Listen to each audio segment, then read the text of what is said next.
जी student. तो यानी इस तरीके से हमारा चेंज इन प्रोविजन कैलकुलेट हो जाएगा। अब मैं दोबारा उसी स्लाइड की तरफ आता हूँ। प्लीज आप माइक ऑफ कीजिएगा।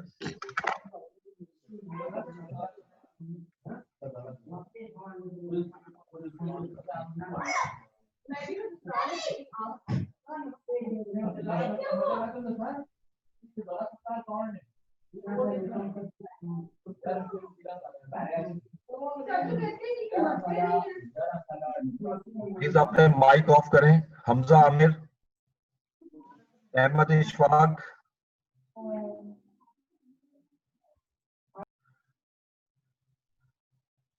जी please.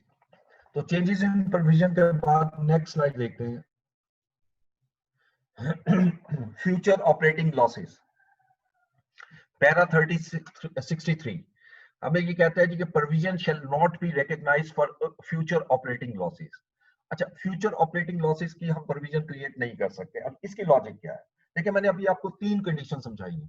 Number 1, there must be a present obligation, number 2, as a result of past event. लेकिन future operating losses is not related to past, it is purely related to future, और there is no present obligation, so provision shall not be recognized। मैं यहाँ पर provision को recognize नहीं करूंगा। ठीक है, अगर कहीं क्वेश्चन में वो फ्यूचर ऑपरेटिंग लॉसेस की बात करेगा तो ऑलवेज रिमेंबर आप इसको recognize नहीं करना। ठीक है, उसके बाद नेक्स्ट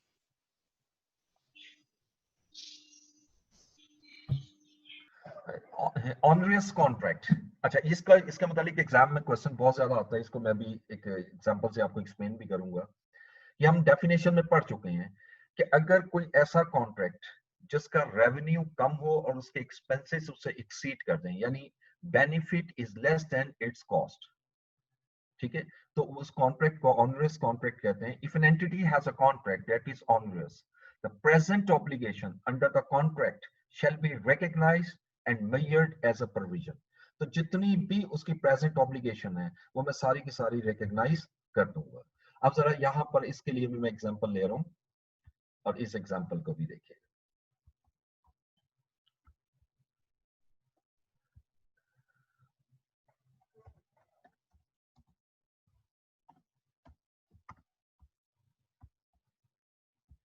जी देखते हैं, ये पास पेपर में भी इस तरह की एक एग्जांपल आई हुई है, वो तो अलग करेंगे, लेकिन उसी तरह के एक एग्जांपल बना रहा हूं कि 1 जनवरी 2016 को आपने एक वेयर हाउस लिया on rent,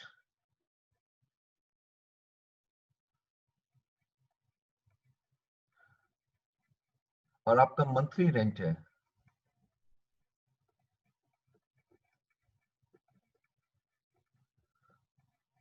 ₹200,000 and this contract is non-cancelable।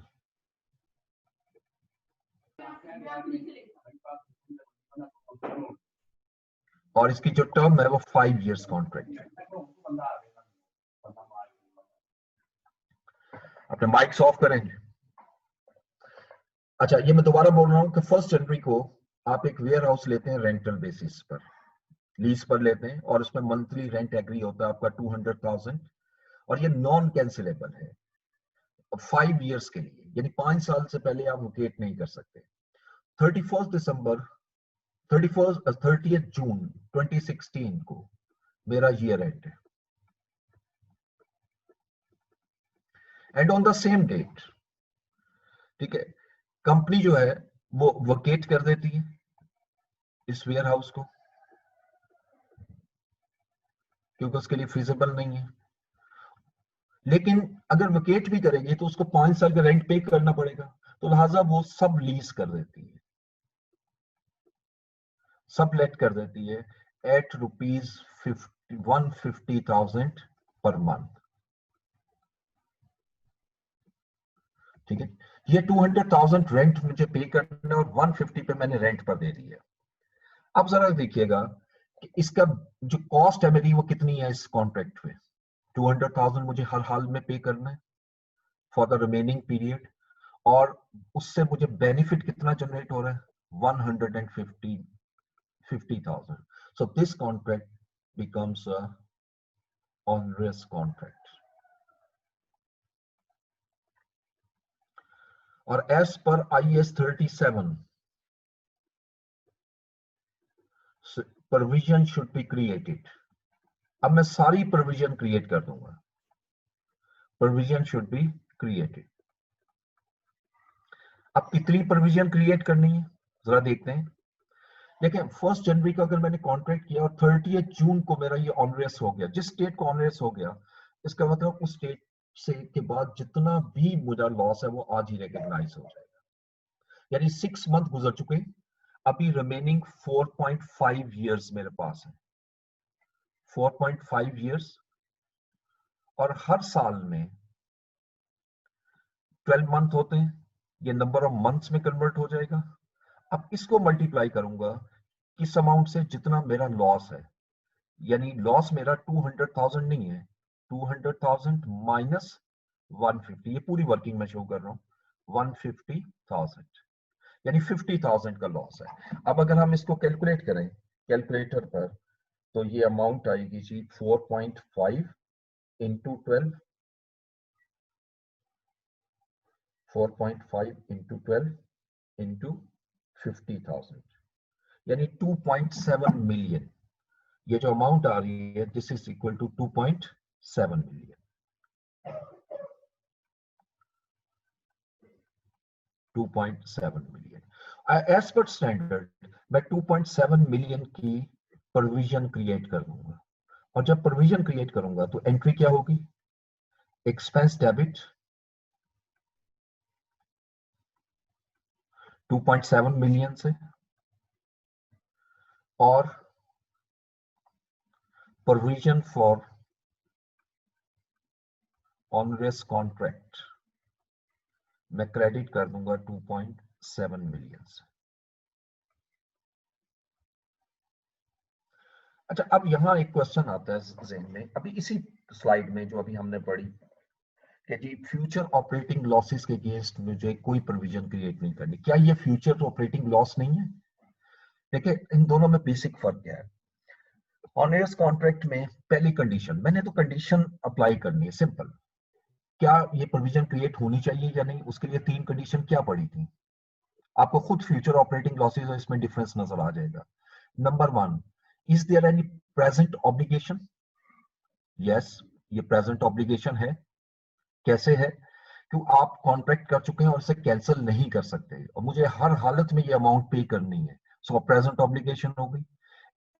As a result of past event, yes ये पास्ट इवेंट भी है, ये पास्ट कॉन्ट्रैक्ट की वजह से है, जबकि फ्यूचर ऑपरेटिंग लॉसेस के अगेंस्ट कोई प्रीवियस पास्ट कॉन्ट्रैक्ट नहीं होता.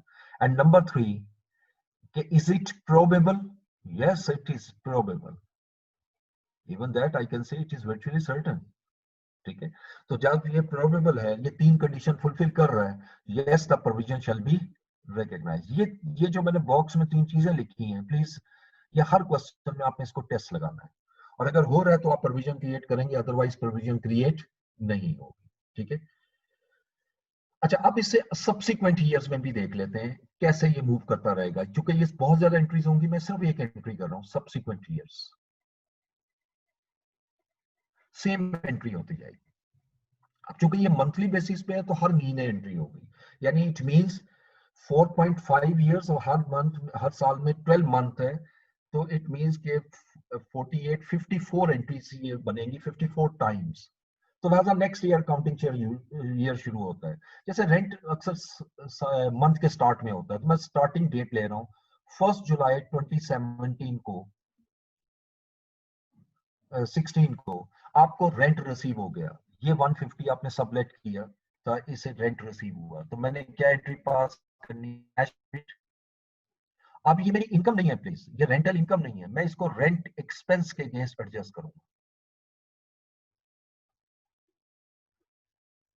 और कितनी अमाउंट आएगी, 150,000. अब प्लीज 1 मिनट होल्ड कीजिए.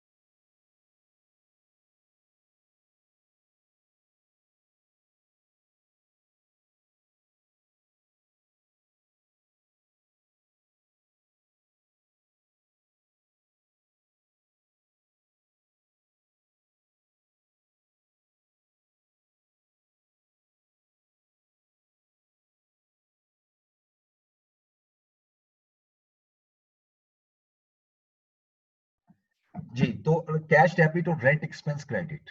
अब ये याद रखिएगा कि यहाँ इनकम इसलिए नहीं है कि ये मैं कोई इनकम अर्न करने के लिए नहीं कर रहा, बल्कि एक्सपेंस को कंपनसेट करने के लिए कर रहा हूँ। और 1/7/2016 को ही मैंने रेंट पे करना है, और पे कितना करना है मैंने? 200,000। ओके, अब देखिए एंट्री कैसे करूंगा। मैं रेंट एक्सपेंस को डेबिट करूंगा 200 से नहीं, मैं रेंट एक्सपेंस को डेबिट करूंगा 150,000 से, लेकिन मैं पे कितना कर रहा हूँ? 200,000। तो 50 जो है वो मैं पे करूंगा against provision for onerous contract, which is equal to 50,000। तो टोटल अमाउंट कितनी हो गई? 200,000 जो हम पे कर रहे हैं। अब अल्टीमेट इफेक्ट देखते हैं। Ultimate effect, rent expense credit भी हुआ और रेंट एक्सपेंस डेबिट भी हुआ, तो जीरो हो गया।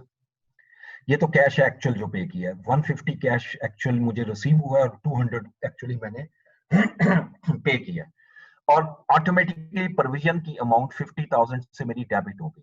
तो अब प्रोविजन पहले कितना बैलेंस था? पहले बैलेंस आ रहा था जो पिछले साल से, वो 2.7 मिलियन था, और अब ये ऑटोमेटिकली इस एंट्री में, जुलाई की एंट्री में एडजस्ट हो गया 50,000। तो प्रोविजन का जो बैलेंस रह गया वो 2,650,000, और इस तरह हर महीने ये कंटिन्यू रहेगा, और हर महीने 50,000 ये इसमें से माइनस होता चला जाएगा। अल्टीमेटली जिस वक्त ये 30 जून 2021 आएगा, यानी 5 साल पूरे होंगे इस कॉन्ट्रैक्ट के, ऑटोमेटिकली ये कॉन्ट्रैक्ट के जो प्रोविजन है वो जीरो हो चुकी हो।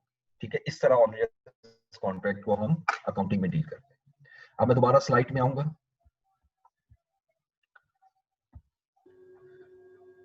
जी, तो ऑनरेस कॉन्ट्रैक्ट के बाद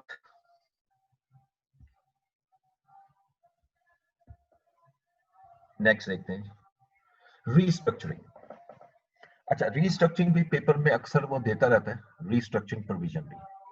तो इसमें रीस्ट्रक्चरिंग में देखें कंस्ट्रक्शन ऑब्लिगेशन, ये रूल है पैरा 72, जरा काफी लंबा है, इसको ध्यान से देखना है, ये रूल्स हैं इसके। Construction obligation, constructive obligation, it is not a legal obligation, ये कंस्ट्रक्टिव ऑब्लिगेशन है, ये कंपनी करती है to restructure arises only when an entity. अब ये कंडीशन फुलफिल होना जरूरी है, एक कंडीशन ए है और एक कंडीशन बी है, ठीक है, लेकिन ए कंडीशन में 5 फर्दर सब कंडीशंस भी आ रही हैं। तो पहली कंडीशन क्या है? Has a detailed formal plan, there must be a formal plan for the restructuring identifying at least. देखिए, पहली बात है कि रीस्ट्रक्चरिंग एक छोटा छोटा प्रोग्राम नहीं होता, इट्स अ मैसिव थिंग, यानी is a change of management, change of operations, change of यानी डाइवर्सिफिकेशन ऑफ बिजनेस, यानी बहुत मेजर डिसीजन होता है जिसको आप स्ट्रेटेजिक लेवल का डिसीजन कहते हैं। जब भी कोई स्ट्रेटेजिक लेवल का डिसीजन लेना है तो उसके लिए फॉर्मल प्लान मस्ट है, ठीक है।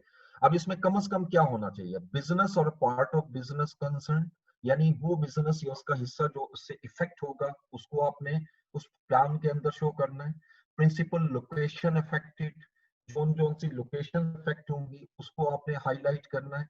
The location function and approximate number of employees who will be compensated for terminating their services, यानी जितने भी आपके लोकेशंस, फंक्शंस या नंबर ऑफ एम्प्लॉइज जो जिनको आपने कंपनसेट करना है।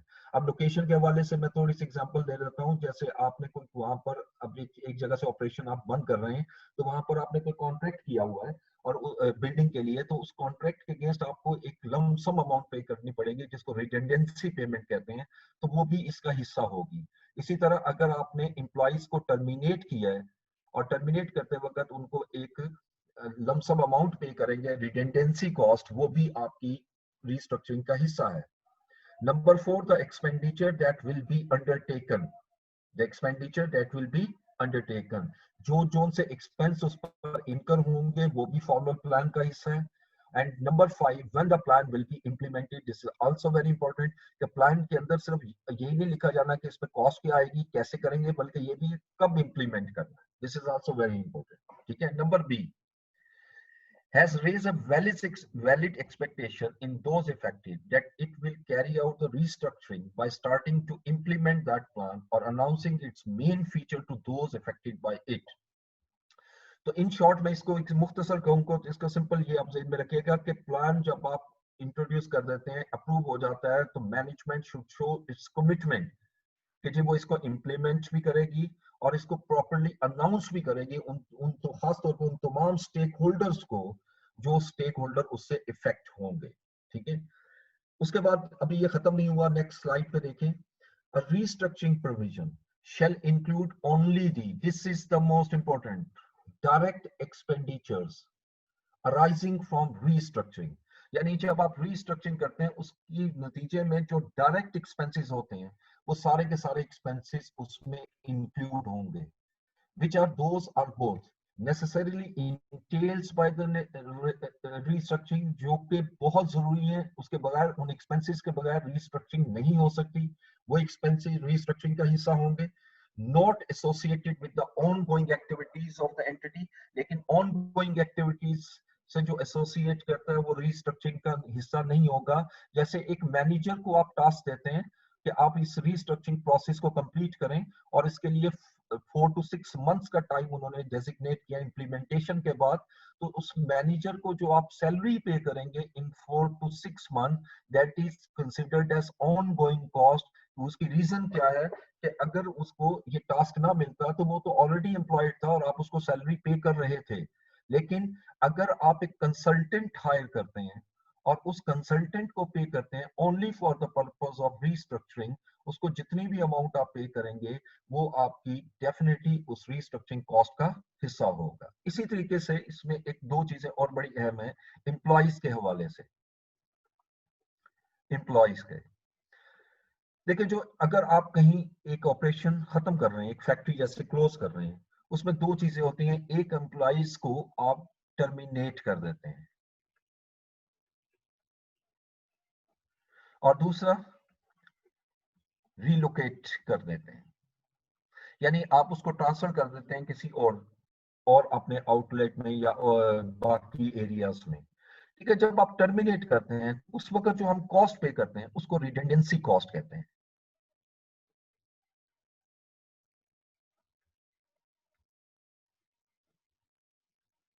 और जितनी भी रिडेंडेंसी कॉस्ट है, चूंकि ये डायरेक्टली एट्रीब्यूटेबल है, इसलिए ये रीस्ट्रक्चरिंग का हिस्सा है और इसकी अगेंस्ट प्रोविजन क्रिएट करेंगे, ये रीस्ट्रक्चरिंग प्रोविजन में ऐड होगी। लेकिन दूसरी तरफ अगर आप एम्प्लॉइज को सिर्फ ट्रांसफर कर रहे हैं तो रिलोकेशन कॉस्ट जो है आपकी, this shall be treated as on going cost. और याद रखिएगा कि on going cost is not a part of provision, ये नॉट अ प्रोविजन, इसकी अगेंस्ट प्रोविजन क्रिएट नहीं करेंगे।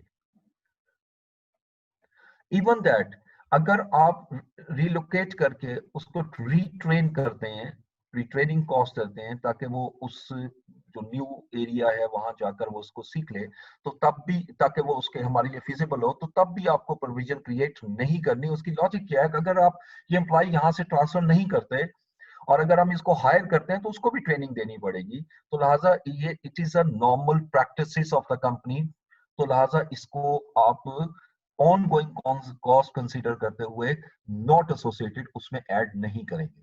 लेकिन जो डायरेक्टली एट्रीब्यूटेबल कॉस्ट है, जैसे हमने ऊपर पढ़ा कि डायरेक्ट एक्सपेंडिचर जो हो रहे हैं वो सारे के सारे आप उसको उसमें ऐड करेंगे। मैंने कुछ एग्जांपल से इसको क्लियर करने की कोशिश की है। ठीक है, तो रीस्ट्रक्चरिंग के अगेंस्ट बिल्कुल आप प्रोविजन क्रिएट करेंगे और इसकी एंट्री सिंपल वही होती है। रीस्ट्रक्चरिंग जितनी भी अमाउंट बनेगी, अभी मैंने बताया कौन कौन सी अमाउंट लेनी है और कौन सी नहीं, वो लेने के बाद एक अमाउंट कैलकुलेट करते हैं, हम एक्सपेंस को डेबिट कर देंगे और रीस्ट्रक्चरिंग प्रोविजन को क्रेडिट, और फिर जिस वक्त आप एक्चुअल एक्सपेंसेस इनकर करेंगे तो प्रोविजन में से आप इसको डेबिट करते जाएंगे, तो प्रोविजन आहिस्ता आहिस्ता कम होती जाएगी। और अगर इसको मैं थोड़ा सा दोबारा स्लाइड में आके थोड़ी सी चीज और एक्सप्लेन कर देता हूं इसको।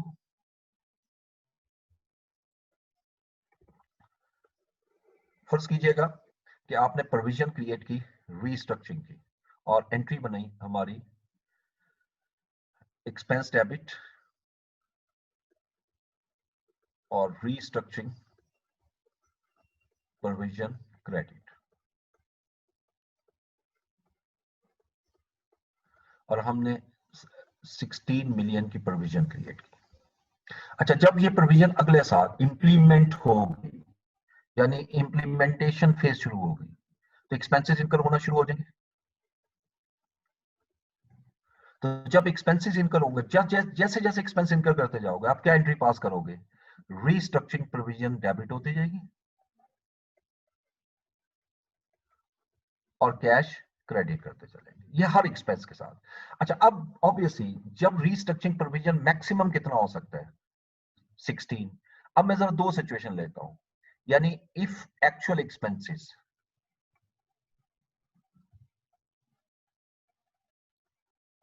वर 17 मिलियन, हमने जो बेसिकली प्रोविजन क्रिएट की थी वो 16 की, जबकि एक्चुअल एक्सपेंसेस 17 हो गए, तो हम क्या एंट्री पास करेंगे? अब ये पेमेंट कर रहे हैं, अज्यूम कर रहे हैं, तो रीस्ट्रक्चरिंग प्रोविजन को मैं डेबिट करूंगा, लेकिन प्रोविजन तो मेरी 16 मिलियन की है, तो लिहाजा 16 से डेबिट करूंगा, और 1 मिलियन जो है वो मैं फर्दर एक्सपेंस को चार्ज करूंगा और कैश क्रेडिट हो। लेकिन अब अगर मैं इसको एक्सपेंसेस को 17 की बजाय 15 मिलियन पे ले जाऊं, यानी एक्चुअल एक्सपेंसेस 15 मिलियन होते हैं, तो फिर तो मेरे पास प्रोविजन है ना, तो मैं पहली एंट्री तो यही करूंगा, रीस्ट्रक्चरिंग प्रोविजन डेबिट और कैश क्रेडिट, और 15 मिलियन चूंकि पे कर रहा हूं और प्रोविजन के अमाउंट से एक्सीड नहीं कर रहा, तो मैं 15 से ही एंट्री करूंगा। लेकिन जैसे ही रीस्ट्रक्चरिंग प्रोग्राम कंप्लीट हो जाता है और मजीद कोई एक्सपेंस नहीं करना, तो 1 मिलियन की प्रोविजन जो आपके पास है उसको रिवर्स कर दूंगा, और अब मैं एंट्री पास करूंगा रीस्ट्रक्चरिंग प्रोविजन डेबिट और एक्सपेंस क्रेडिट, और ये 1 मिलियन। इसको कंबाइन एंट्री भी कर सकते हैं, लेकिन मैंने समझाने के लिए इसको अलग कर दिया। This is the way restructuring provision हमारी मूव करती है। ठीक है, अगेन आते हैं दोबारा उसी की जरूरत स्लाइड की तरफ। जी, अब आ जाए यहां से डिस्क्लोजर्स। ठीक है, और ये इस डिस्क्लोजर के बाद ये हमारा स्टैंडर्ड खत्म हो जाएगा, उसके बाद जरा हम कुछ प्रैक्टिस क्वेश्चन करेंगे। तो रीस्ट्रक्चरिंग, सबसे पहले प्रोविजन, तीन चीजें स्टैंडर्ड में हमने पढ़ी हैं। Number 1 is a provision, number 2 is a contingent liability, number 3 is a contingent asset. अब तीनों का डिस्क्लोजर आएगा। Para 84, provision for each class of provision. अब देखिए कई क्लासेस पढ़ चुके हैं हम, मसलन रीस्ट्रक्चरिंग प्रोविजन, ठीक है, प्रोविजन फॉर डिसमेंटलिंग और decommissioning provision, warranty provision, pension provision, कोई भी प्रोविजन आ जाए, यानी each class of provision, the entity shall disclose the carrying amount at the beginning at the end of the period, यानी साल के शुरू में कितनी अमाउंट थी और साल के एंड पे कितनी अमाउंट थी। Additional provision made in the period including increase to existing provision, यानी additional provision during the year आपने कितनी क्रिएट की है, यानी इसमें अगर कोई इंक्रीज हो रहा है तो वो भी आपने शो करना है। ये किस्म की रिकंसिलिएशन है, मूवमेंट ऑफ द प्रोविजन, कि साल के शुरू में कितनी थी, किस तरह इंक्रीज और डिक्रीज हुआ, जैसे प्रॉपर्टी प्लांट एंड इक्विपमेंट में भी हमने पढ़ा था स्केड्यूल में, FR1 में। ठीक है, इसी तरीके से C, amount used that is incurred और charge against the provision during the period, वो अमाउंट जो आपने इनकर किया और चार्ज किया प्रोविजन के अगेंस्ट। अभी अभी मैंने रिसेंटली आपको इस स्लाइड से पहले एक एग्जांपल करके दिखाई थी रीस्ट्रक्चरिंग, कि अगर रीस्ट्रक्चरिंग की एक्चुअल एक्सपेंस होगा तो आप प्रोविजन को डेबिट करेंगे। जो आप प्रोविजन को डेबिट कर रहे हैं तो वो बेसिकली यूटिलाइज हो रही है ना प्रोविजन, ठीक है, तो उसको भी आपने बताना है। फिर unused amount reverts during the period, यानी वो अमाउंट जो अनयूज थी और रिवर्स हो गई ड्यूरिंग द पीरियड। अभी जैसे मैंने ये इसी एग्जांपल में करके दिखाया आपको, कि जिस वक्त प्रोविजन आपकी 16 मिलियन की थी और आपने 15 मिलियन उसमें एक्चुअल एक्सपेंस किए रीस्ट्रक्चरिंग के, तो 1 मिलियन जो है वो अनयूज्ड अमाउंट है, तो मुझे उसको रिवर्स करना होगा। ठीक है, number E, the increase during the period in the discounted amount arising from passage of time and the effect of any change in discount rate, अगर कोई डिस्काउंटेड अमाउंट इंक्रीज होती है जो कि आपकी टाइम वैल्यू ऑफ मनी में आई थी, जो हमने पढ़ा था डीकमीशनिंग प्रोविजन में। तो डीकमीशनिंग प्रोविजन में जिस वक्त आप अनवाउंडिंग करते हैं, अनवाउंडिंग की वजह से तो डिस्काउंटेड अमाउंट इंक्रीज होती है। ये लाइन फिर पढ़िएगा, increase during the period in the discounted amount arising from the passage of time, जैसे जैसे टाइम गुजरता जाएगा हम अपनी अमाउंट को अनबाउंड करते चले जाएंगे, अनबाउंड की वजह से हमारी लाइबिलिटी इंक्रीज होती जाएगी, ठीक है। इसी तरीके से and the effect of change in discount rate, और अगर आपका कोई डिस्काउंट रेट चेंज होता है तो यकीनी बात है डिस्काउंट रेट चेंज होने के बाद की वजह से या मेरी लाइबिलिटी बढ़ेगी या लाइबिलिटी कम होगी, उसको भी शो करेंगे। और स्टैंडर्ड ये कहता है कि comparative information is not required, यानी इसमें प्रोविजन का जो डिस्क्लोजर बनाएंगे इसमें कंपैरेटिव इंफॉर्मेशन जरूरी नहीं है। ये वाहिद प्रोविजन है यानी डिस्क्लोजर है प्रोविजन का जो न्यूमेरिक फॉर्म में होता है। इससे अगले जो है वो आप देखेंगे कि वो आपका थ्योरेटिकल फॉर्म में होंगे। ओके, contingent liability para 86, तो ये लिखते हैं इसका डिस्क्लोजर रिक्वायरमेंट है unless the possibility of any outflow in the settlement is remote. ये हम पहले भी पढ़ चुके हैं, अगर किसी चांसेस ऑफ पेमेंट रिमोट है तो फिर तो डिस्क्लोजर की जरूरत नहीं है, इसलिए अनलेस का वर्ड यूज किया। An entity shall disclose for each class of contingent liability at the end of the reporting period a brief description of the nature of contingent liability and where applicable. Number A, an estimate of its financial effect measured under para 36 to 52. B, indication of an uncertainties relating to the amount or timing of any outflows. And three, the possibility of any reimbursement. इसको मैं explain करता हूं आपको, ये पूरे paragraph को मैंने अभी आपसे कहा कि प्रोविजन के अलावा जितनी भी हैं वो आपकी कॉन्टिंजेंट लाइबिलिटी या कॉन्टिंजेंट एसेट वो न्यूमेरिक में नहीं है, क्योंकि वो तो अकाउंटिंग में डिस्क्लोज होनी नहीं, शो ही होने ही नहीं है, रिकॉर्ड होने ही नहीं है। लेकिन डिस्क्लोजर में आपने क्या क्या लेना है, number one is the nature of the contingent liability. जैसे अभी हम एग्जांपल ले रहे थे कि हमने हमने हमें किसी ने सू कर दिया और डैमेजेस क्लेम किए, क्यों क्लेम किए, दैट इज अ डिस्क्रिप्शन। आप उसकी पूरी डिस्क्राइब करेंगे किस डेट को किस वजह से हमारे ऊपर क्लेम हुआ। नंबर बी उसके बाद वेयर प्रैक्टिकेबल का वर्ड है, आपने फाइनेंशियल इफेक्ट बताना है, एस्टिमेट बताना है कि अगर ये क्लेम एक्सेप्ट होता है, अभी तो प्रोबेबल है ही नहीं इसलिए हम उसको लाइबिलिटी रिकॉग्नाइज नहीं कर रहे लेकिन सिर्फ डिस्क्लोज कर रहे हैं, तो जो पॉसिबल इफेक्ट हो सकता है वो आप उसको शो करेंगे अगर पॉसिबल है, प्रैक्टिकेबल है। और अगर उसके अगेंस्ट कितनी अनसर्टेनिटीज हैं वो आप उसको इंडिकेट करेंगे। और अगर कोई इसके अगेंस्ट रीइंबर्समेंट की पॉसिबिलिटी अराइज होती है, जैसे हमें अगर किसी ने क्लेम किया है और जिसकी वजह से हमें लॉस हुआ है, हम अगर उसको क्लेम करते हैं दैट इज अ रीइंबर्समेंट, उसकी पॉसिबिलिटी को भी डिस्क्लोज करना जरूरी है, ठीक है। उसके बाद पैरा 37 में सॉरी पैरा 89, अब contingent asset where an inflow of economic benefit is probable। ये भी अकाउंटिंग में आपको पता है कॉन्टिंजेंट एसेट भी रिकॉग्नाइज नहीं होता, लेकिन इसका डिस्क्लोजर देना होता है। कब देना होता है, where an inflow of the economic benefits is probable, यानी जिस वक्त प्रोबेबल हो जाए तब आपने इसको इनफ्लो इसका रिकॉग्नाइज करना है, डिस्क्लोजर देना है।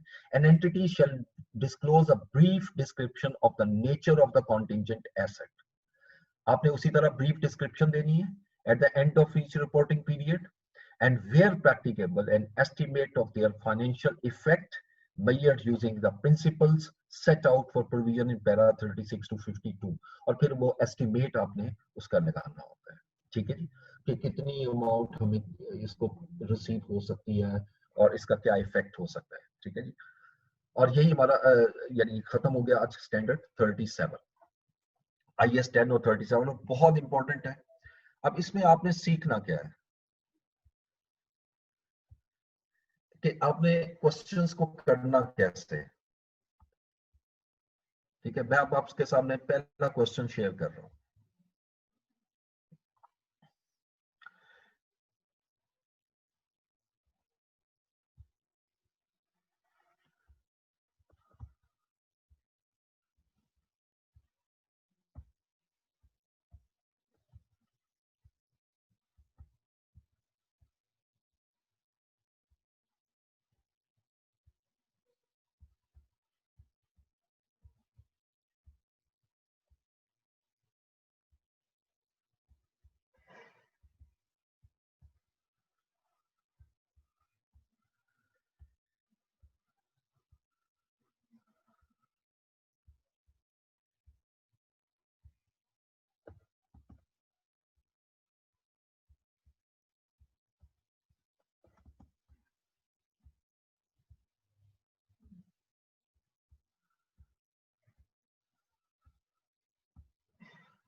जी जी हाँ। तो ये आपकी बुक का क्वेश्चन है, पेज एग्जांपल नंबर 23 मैं ले रहा हूँ, पेज नंबर है आपका 583, बुक का 583। ठीक है जी, ये क्वेश्चन जरा देखते हैं और देखें इसको कैसे हम सॉल्व करेंगे। Akbar chemical limited, Akbar Chemical Limited is engaged in the business of manufacture and sales of different types of chemicals. The following transactions have not yet been incorporated in the financial statements for the year ended 30th June 2015. Okay, ये हमारा year end है। अब पहला case देखते हैं। On June 2015, one of its tankers carrying chemical fell into canal, thus polluting the water. अब ये किस डेट को इंसिडेंट होता है? 15 जून 2015 को। Okay, company has never faced such a situation before. The company has neither any legal obligation to clean the canal or nor it does have any published environmental policy. Is in a meeting held on July 2015, the board of directors decided to clean the canal, which is estimated to cost rupees 5.5 billion. Very interesting. देखिए इसमें पहली चीज तो यह है कि अगर मैं IS 10 को देखूं तो ये एडजस्टिंग इवेंट नजर आता है, क्योंकि जून 2015 को ये इवेंट हुआ था। लेकिन मैं 37 में मूव करता हूं और should the provision be created for 5.5 million or not, question ये है। ठीक है, तो आपने पहले डिस्क्राइब तीन चीजें करनी है जो मैंने एक्सप्लेन की थी। प्रोविजन कब रिकॉग्नाइज होगी? Number one, as a result of past event, there must be a present obligation. ठीक है, अच्छा अब जरा देखें कि 2015 को ये इवेंट होता है, yes it is a past event. लेकिन दूसरा, is there any present obligation? जरा लेट्स सी, उसने क्लैरिटी एक लाइन लिखी है, the company has neither any legal obligation, कोई लीगल ऑब्लिगेशन नहीं है to clean the canal, nor does it have any published environmental policy, और कंपनी की अपनी भी कोई published environmental policy नहीं है। So it means there is no legal obligation, there is no constructive obligation।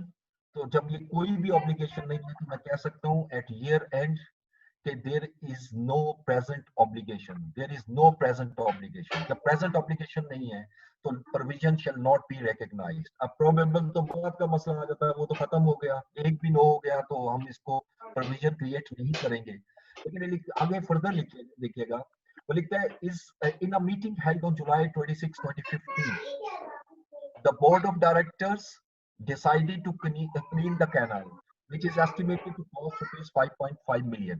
अब 26 जुलाई को उन्होंने अनाउंस किया है, तो 30 जून को हमारी किसी किस्म की कोई ऑब्लिगेशन नहीं थी, तो लिहाजा ये तो डिसाइड हो चुका था कि provision shall not be recognised. लेकिन ये 5.5 मिलियन बोर्ड ऑफ डायरेक्टर ने फैसला कर लिया, लेकिन चूंकि ये आफ्टर रिपोर्टिंग डेट है तो ये हमारा डिस्क्लोजर में आएगा और ये मटेरियल अमाउंट है, वी विल डिस्क्लोज इट, लेकिन ये हमारा प्रोविजन रिकॉग्नाइज नहीं हो। ठीक है, B case, during the second week of July 2015, a significant decline in the demand for company's products was observed, which also led to decrease in NRV of finished goods। Students आप में से किसका mic on है? अहमद इशफाक जी, mic off रखें सारे आप please. मैं B case की तरफ आता हूं। During the second week of July 2015, a significant decline in the demand for company's product was observed, which also led a decrease in NRV, net realizable value of finished goods. It was estimated the goods costing rupees 25 million as at 30th June 2015 would only fetch rupees 23 million। अच्छा अब देखें, अब ये prices second week of July में decline हुई हैं।